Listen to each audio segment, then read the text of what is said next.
Buenas tardes con todos. Vamos a iniciar la clase del día de hoy. Les voy a compartir pantalla de material de trabajo que vamos a analizar. El día de hoy vamos a ver lo que es el campo magnético. Las fuerzas magnéticas actúan a distancia sin necesidad de que haya un contacto directo entre los imanes y las materias magnéticas. Esto se debe a que los imanes crean una perturbación a su alrededor llamado campo magnético. El campo magnético es la perturbación que un imán crea en un espacio que le rodea, a causa de la cual se pone de manifiesto fuerzas magnéticas sobre los cuerpos. El campo magnético se representa mediante unas líneas cerradas que salen del polo norte del imán y entran por el polo sur, continuando por el interior del imán. Estas líneas se denominan líneas de fuerza de campo magnético. Están más juntas cerca de los polos, por lo que la intensidad del campo magnético es mayor que la zona de una parte central del imán. Si espaciamos limaduras de imán de hierro en un papel y ponemos un imán debajo, comprobaremos que las limaduras de hierro se orientan siguiendo las líneas de fuerza del campo magnético del imán.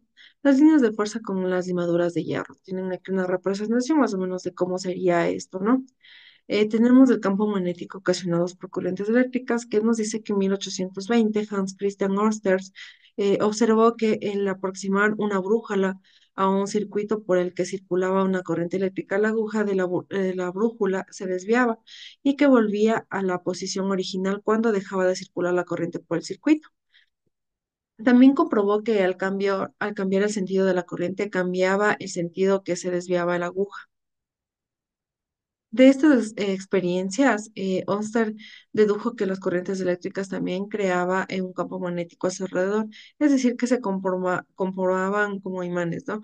De este modo, relaciona la electricidad con el magnetismo, dando lugar al inicio de lo electromagnético. La forma que adopta el campo magnético creado por las corrientes depende de la forma del circuito eléctrico.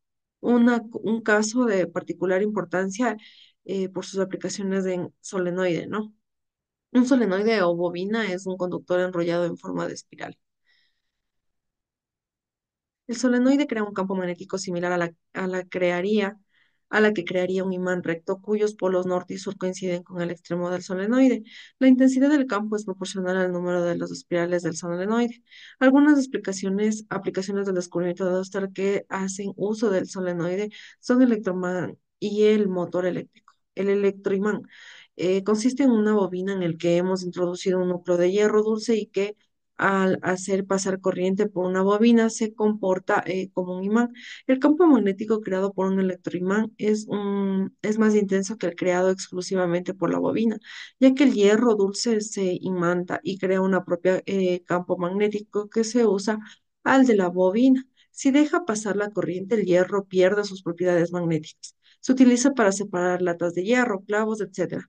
Como grúa para la manipulación de vehículos es desguaces, ¿no? En los zumbadores y los timbres, etcétera. El motor eléctrico dice que consiste en una bobina por la que circula una corriente eléctrica alterna que se sitúa entre los polos de un imán. Al cambiar el sentido de la corriente, la bobina gira intentando que su polo norte coincida con el polo sur de su imán. Eso es con respecto al día de hoy. Tienen una actividad en la plataforma, por favor, realizarla con tiempo. Ya tienen activada la plataforma para los exámenes, por favor, también realizarlo juntos con sus cuestionarios.